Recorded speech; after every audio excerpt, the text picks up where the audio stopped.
What does it mean to have hope? In difficult times, when the news is filled with war, climate change, and other disasters, remaining hopeful about the future can feel impossible. It might even feel irresponsible, like you're burying your head in the sand and ignoring the very real problems of the world. But psychologists' research have found that hope is not an unrealistic luxury. In fact, it's a necessity. Cultivating hope, researchers have found, can help buffer people against the stress and trauma of adversity and can prompt us all to work to do good in the world. So what is hope and how does it differ from optimism or resilience? How can hope help people who are facing adversity and pain? What are the greatest sources of hope in people's lives? Is hope always positive, or can having unrealistic or naive hope ever cause problems? And what can all of us do to cultivate a sense of hope in trying and uncertain times? Welcome to Speaking of Psychology, the flagship podcast of the American Psychological Association that examines the links between psychological science and everyday life. I'm Kim Mills. We have two guests today. First is Dr. Chan Hellman, a psychologist and the founding director of the Hope Research Center at the University of Oklahoma. Dr. Hellman's research is focused on hope as a psychological strength, and he develops hope-based interventions to help children, adults, and families coping with trauma and adversity. He has published more than 80 research studies and is the author of the book Hope Rising: How the Science of Hope Can Change Your Life. Next is Dr. Jacqueline Mattis, a clinical psychologist and the dean of the School of Arts and Sciences at Rutgers University. She began studying hope through her research on the role of religion and spirituality in the lives of African American and Afro-Caribbean youth and adults. She has also studied factors that contribute to volunteerism, civic engagement, altruism, compassion, empathy, forgiveness, optimism, and positive parenting in those communities. Drs. Mattis and Hellman were featured speakers at APA's 2023 convention in a session on the psychology of hope, and I look forward to continuing that discussion today. So thank you both for joining me. Great to be here. Thank you. Let's start with a definition, as we often do on Speaking of Psychology. What is hope? How do you define it? So the way that we define hope is, real simply, hope is the belief that the future can be better than today, and that we have the power to make it so. I think it's really important to clarify that hope is a cognitive process, that it's a way of thinking rather than a feeling or an emotion that we might have. Dr. Mattis, does that resonate with you? Absolutely, yeah. That both the notion of pathways and the sense of agency that one can change the way that things are. So how is hope different from optimism or confidence, Dr. Mattis? So we think about optimism as the expectation that things will work out in the future, right? That same sort of cognitive sensibility that projects you into the future.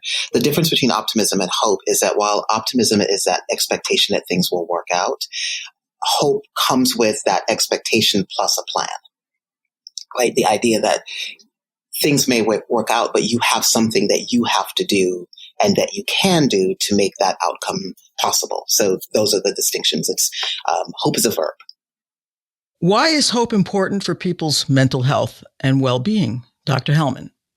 Sure. So the idea of navigating through daily stress, for instance, the ability to set goals, especially short-term specific goals, can lead us into successful steps and can really promote that well-being.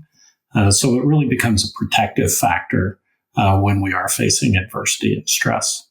What happens to people who lose hope physically and mentally, Dr. Mattis?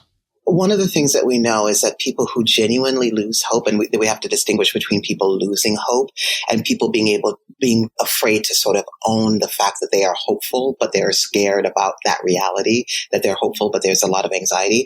But when people genuinely lose hope, they become paralyzed And that's a point at which we see people beginning to be suicidal, right? That sense of there is no point in being here because there is nothing that I can do to change the outcome of the things that I'm facing right now.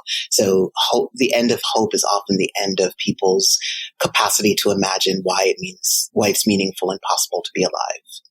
And are there physiological changes that people undergo as they're maybe losing hope for whether they're good or bad reasons? Dr. Hellman. Sure. As you begin to lose hope, first of all, the loss of hope is really a process where we begin to experience barriers to the pathways or strategies to the goals or the future that we desire. And so we might begin to experience anger, frustration, and anxiety. If we're unable to overcome those, we can slide into a sense of urgency, where the difficulty becomes more of an agitated, anxious, really rash decision-making process that it can ultimately lead to despair and desperation. So certainly hope as a framework for action impacts us both physically and psychologically. Now, people often think of hopefulness as a kind of personality trait, an outlook that you're either born with or you're not.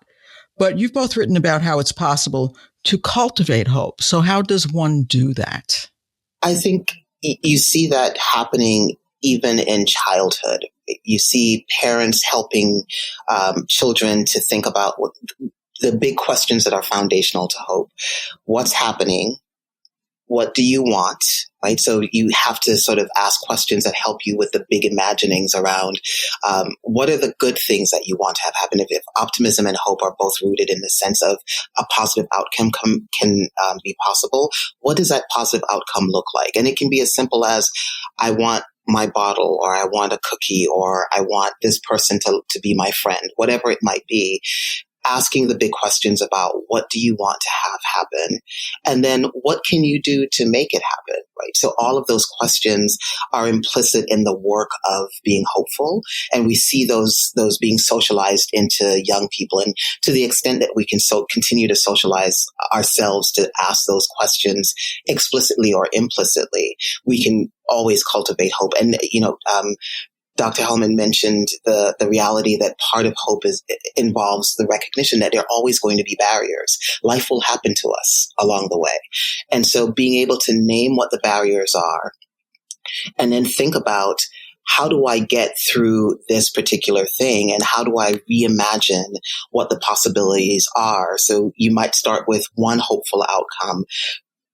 Barriers come into play, you realize that the thing that you wanted may not be possible, at least in the way that you imagined it at the beginning. And then being able to sort of pivot to something that is as closely related to the original outcome or something else that's desired. But always it's rooted in the sense of, what do I want? How do I get there? How do I recruit the resources that I need to make that outcome happen? And I'm hearing you say that the hope is something that you learn from the earliest days of your life as a person. So, Dr. Hellman, let me ask you, what if you come from a very adverse background and you haven't really learned a lot of hope as a baby? What happens as you grow up? Can you learn to hope coming from that kind of adversity? Sure, and that's really the foundation of a lot of the work that we're doing. How does trauma and adversity rob us of hope? And certainly from those earliest days where we begin to potentially nurture a secure attachment with caring adults, when that is not in place or not as predictable, we begin to have struggles with regards to relationships and finding others trustworthy. Part of what we're finding is that, when we look at the future from the context of fear and worry, or we spend more time ruminating on past events, that these are some of the things that can really diminish our capacity for hope. It doesn't necessarily rob us of hope, but it influences the nature of the goals that we may begin to set. So, for instance, when we're in distress, our goals may be from an avoidant framework. That is, what are the outcomes that we do not want to occur. And that very much is going to influence those pathways components.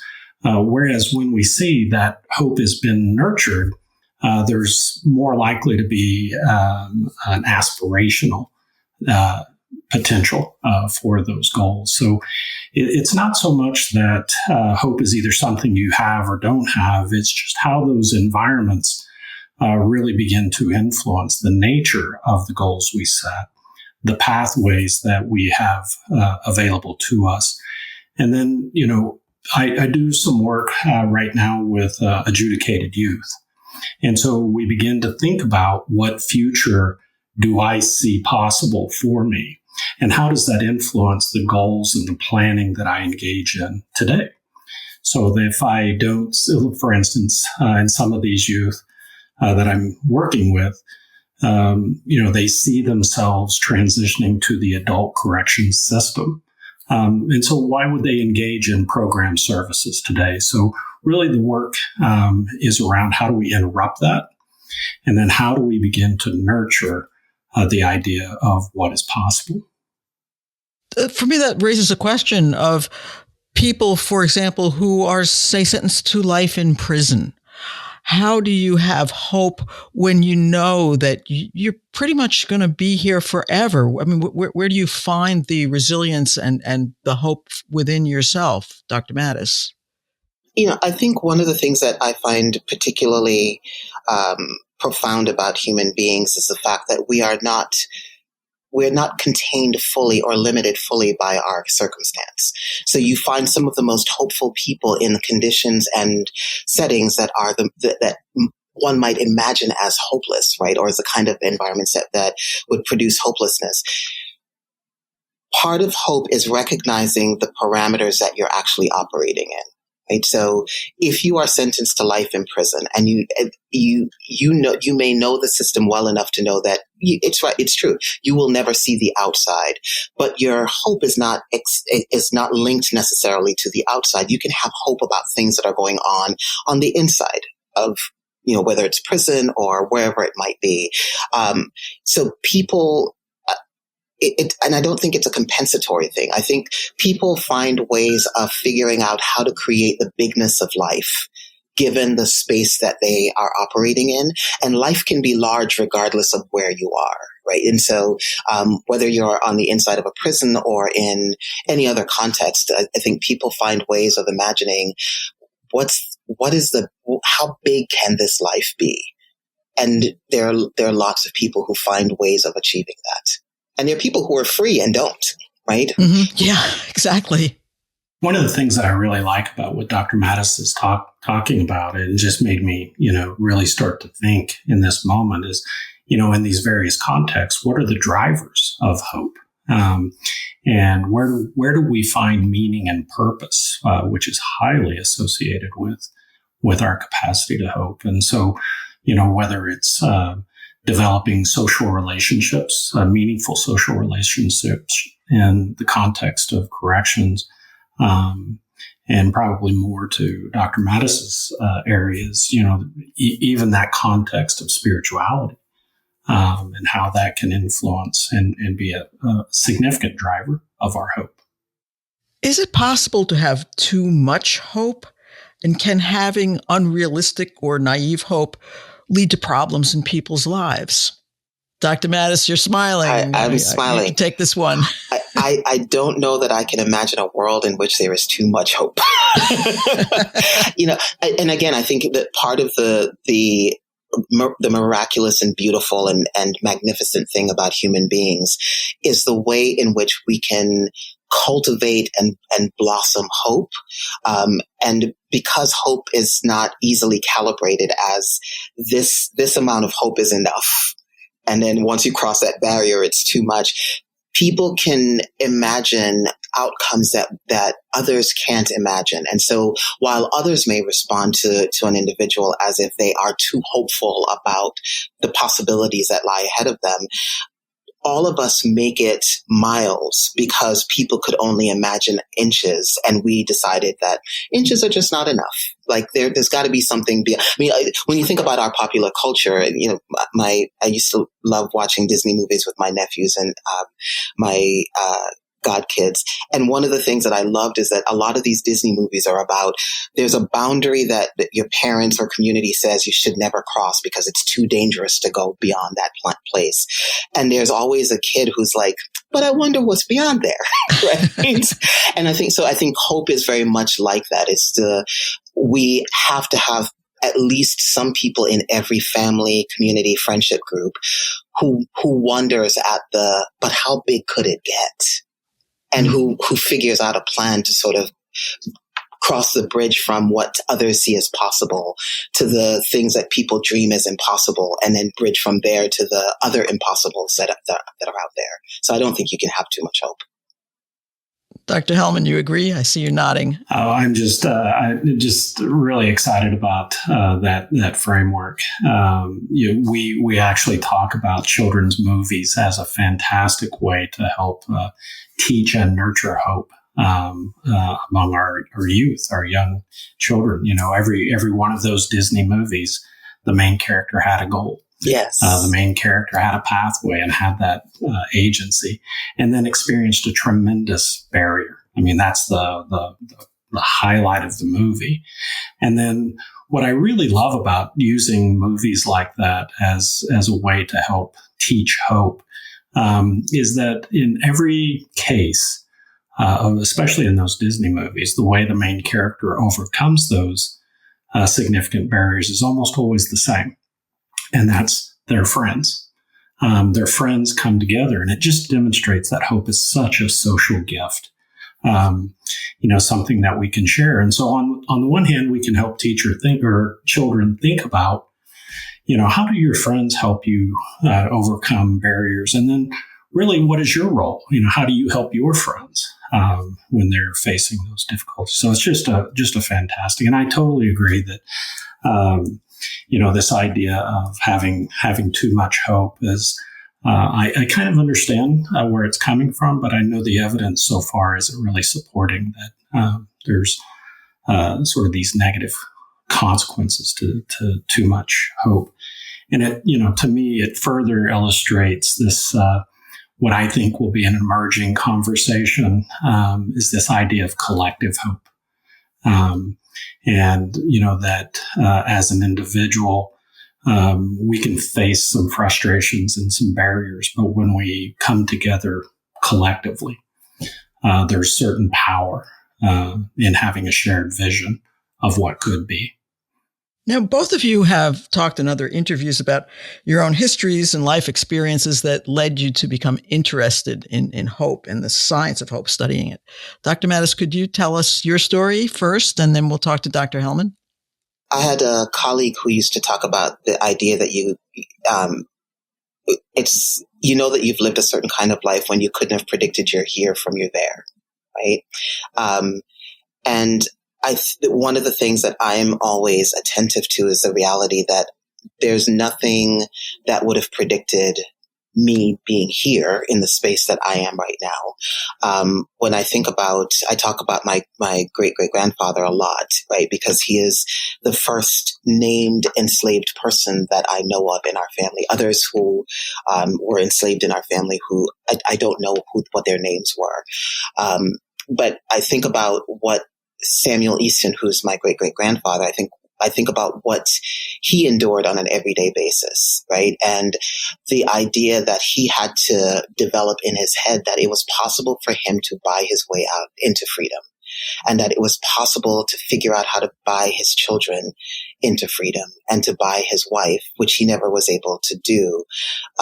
But as far as our family story goes, but when there are externalities that are so immense, right? Systems and structures that are intent on your destruction, essentially, and on diminishing you and your humanity.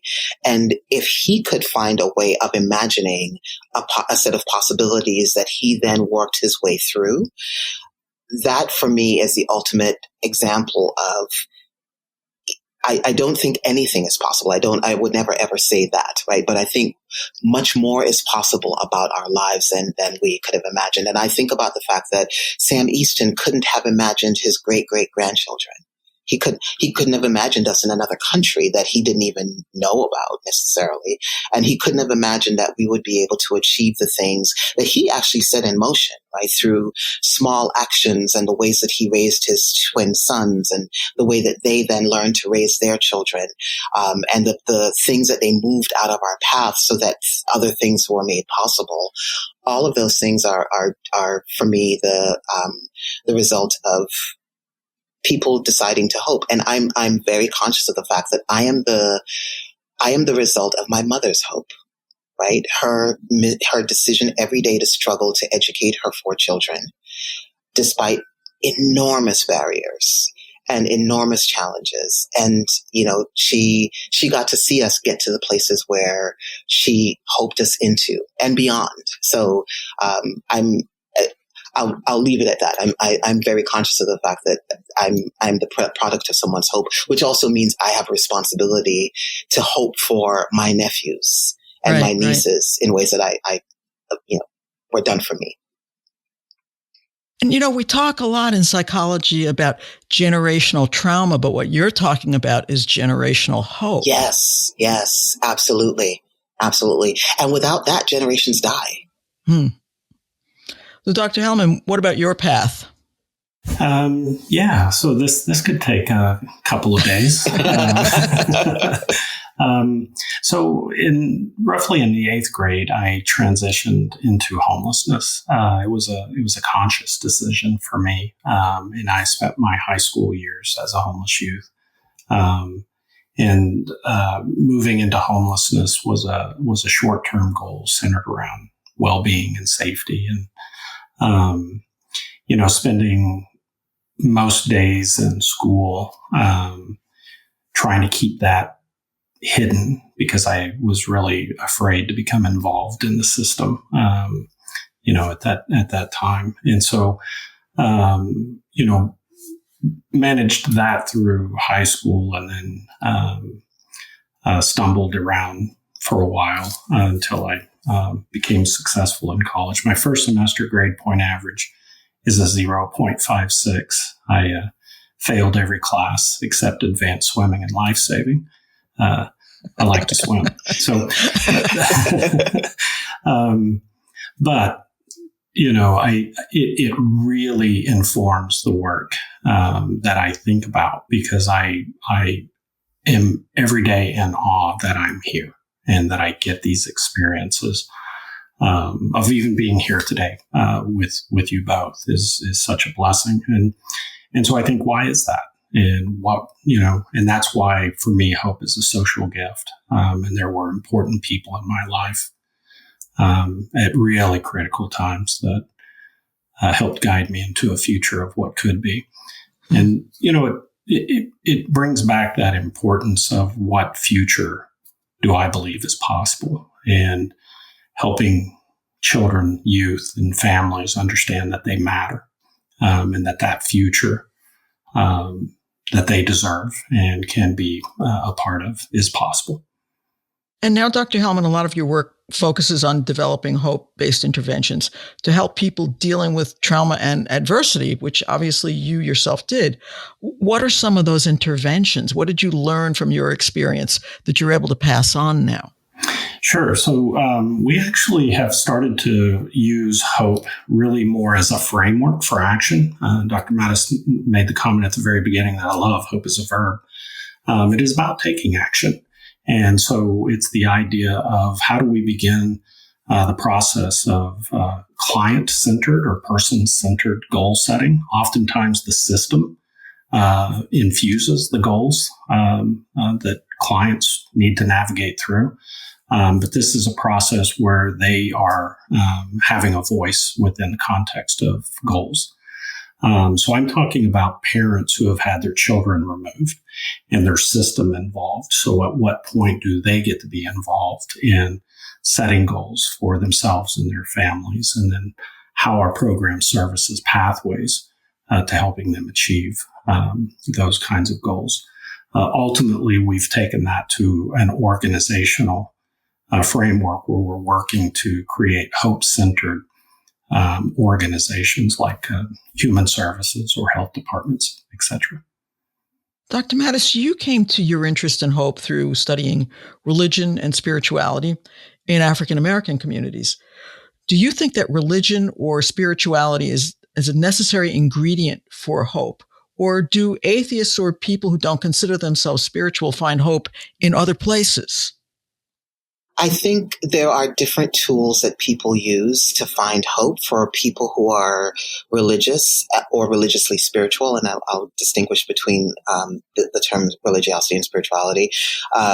For people who are religious or religiously spiritual, their faith can often be the source of their hope, right? So let me take a step back and define this and then come back to that point. So religiosity, we can think about as a system of beliefs that are codified, and passed along over time that help us understand big existential questions through the idea of the existence of a God or system of gods, right? So if you're religious, there's a God involved and there's a community involved, because religio sort of comes back, that Latin word comes back to the notion of community. And so for people who are religious, a God or system of gods can be the foundation of the idea that there is something bigger than us that is guiding how life unfolds. And for some people, and some religious communities, the idea of a predestination, that there is a bigness to and a set of possibilities surrounding your life that you may not be aware of, but there is a God that is guiding you towards that, right? So that the idea that you are loved by God, or that you are, especially for Judeo-Christian communities, the idea that you're loved by God, that there are things that you are going to accomplish as a purpose to your life, helps reinforce a sense of hope. However, spirituality, right, in contrast to this idea of belief in God and in the rituals and practices and the texts around that, spiritual people believe in the idea that there is a sacredness to life that makes life and living things inviolable, right? So if I can be religious and not spiritual, right? So I can have texts around me and have practices that I engage in and believe in a God, but not treat others around me as if their lives are sacred. And so, I like to think about religio-spiritual people as people who believe in something bigger than themselves and also believe that fundamentally life is sacred. But there are atheists who are spiritual, who believe that life is sacred in whatever way they construct that. And for them, it's the sacredness of life that is the foundation, and the idea that life is still filled with purpose. It may not involve a God, but it's still filled with purpose, and we are connected to each other in that purposefulness. That may be the foundation for them of that same sensibility. So at the roots, they're very similar. It's just God's absent for one set of people. Does that influence the degree of hope that a person might feel? So if you don't believe in a God, or you don't believe in an afterlife, are you possibly less hopeful than people who do think that there's something more? I don't believe that that's true. I think there are people who can be profoundly hopeful who do not believe in a God. And I think there are people who believe in God who are not hopeful at all, right? So I think it's how we make meaning of the world and how we embrace it. Dr. Hellman used the language of mattering before. To the extent that we see our lives and our presence here on this planet at this time as mattering, and the people around us as mattering, that I think helps shape the foundations of our hope. And it doesn't have to be rooted in, I don't think there's either one of those stances, either being religious or being atheist, that influences the degree of hope that one has. I think it really is about how you make meaning in the world, and the extent to which you have the capacity, the joy of being able to imagine. And for some people, the capacity to imagine has been so squashed by others around them, by structures around them, that they can't, that their hope may be much smaller, but it's not because of anything else than the fact that hope is a function of who is around you, either fueling the fire or throwing water on it. right? So if you happen to find a life where you can make meaning and there are others around you who can, add fuel to that fire and egg you on, and you can deauthorize those who are causing harm to you, which is not always easy, right? So, and deauthorizing means someone tells you that you will never be that big, and you say, "Yeah, I'm not listening." That's you. That's about that narrative is about you, or just watch me, right? So that capacity in people, and the capacity to simply wildly ignore, right? It's a real tool in being able to fuel one's own hope. Dr. Hellman, do you see that as well? I mean, have you ever made comparisons between people who are religious and spiritual and the level of hope that they might feel compared to other folks? Yeah, so I agree with everything that Dr. Mattis said. That there are hopeful people who are atheists, and there are hopeful people who are deeply religious, and vice versa as well. I have been involved in some research where we've looked at youth and their participation versus lack of participation or not participating. And what we find is that youth who are engaging in prayer, for instance, do report higher levels of hope. And but we also find that youth who engage in mindfulness and meditation also report higher levels of hope. And so I think it's really more about a connectedness that Dr. Mattis, that spirituality aspect that we find meaning and purpose, and faith or religion provides sort of some framework around that. What are the big questions yet to be answered in the areas that you're studying? Dr. Mattis, let's start with you. There's so many. I think the question of, one of the questions for me is how hope is linked to other human virtues. So I'm really interested in the link between hope and one's willingness to be altruistic, or hope and one's willingness to engage in what I think about as the inconvenient virtues. Forgive, right? So forgiveness.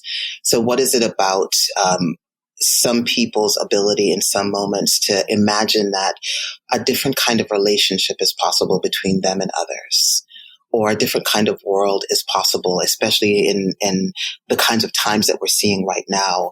And what does that mean in terms of our ability to either forgive or extend ourselves to others, to allow ourselves to be open to seeing things from the standpoint of another human being who we may disagree with profoundly and may not like, but need to figure out how to embrace their humanity, right? So I think for me that the question of the link between hope and the inconvenient virtues is a real issue. And I would love to see studies of hope in children, right? So children experience life and life's barriers in very different ways than adults do.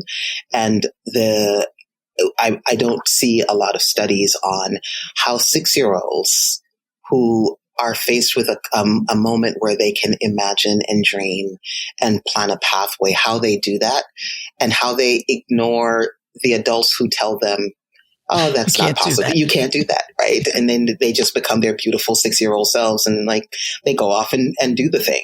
And then they look back at you like, tell me another thing I can't do, right? So I think master hopers at early ages, I would love to see a set of studies on. And Dr. Hellman, what were your big questions? What are you looking at now? So, sure. First of all, I'd love to read those studies that Dr. Mattis just said that she would like to see or is engaging in. And I will say that we actually just worked with a school district in the state of Washington where they had a parent-teacher or a parent night. And the elementary aged youth, first, second, third, fourth, fifth graders, taught their parents about hope. So it was a hope-centered curriculum in that space, which was fun to watch. So we'll see what the data says on that. The two areas that come to mind for me that I'm really interested right now is the new sort of conceptualization of collective hope using goals, pathways, and willpower, that we exist in a social environment. And so I think about the importance of a community coming together with a shared vision of what could be. And that as an individual, I might be frustrated and overwhelmed, but that together we can find those pathways and strategies, and there's a shared energy. And so I'm really interested in that in the context of social movements, and also in the context of climate change, perhaps. And then the final area that I'm also interested in is how do we use the framework of hope to advance social policy? We have such a tremendous divide, and so it makes me wonder if we start with the idea of identifying common goals such as well-being, that it's the pathways we can debate, and that if we collectively can come together, that well-being is the common goal, then the framework of hope may be a framework to help resolve tremendous conflict. Well, this has been really interesting. I appreciate both of you joining me today, and I thank you for the important work that you're doing and the hope that you're giving us all. Thank you. Thank you. Thank you. You can find previous episodes of Speaking of Psychology on our website at speakingofpsychology.org or on Apple, Spotify, YouTube, or wherever you get your podcasts. If you have comments or ideas for future podcasts, you can email us at speakingofpsychology@apa.org. Speaking of Psychology is produced by Lee Weinerman. Our sound editor is Chris Kondayan. Thank you for listening. For the American Psychological Association, I'm Kim Mills.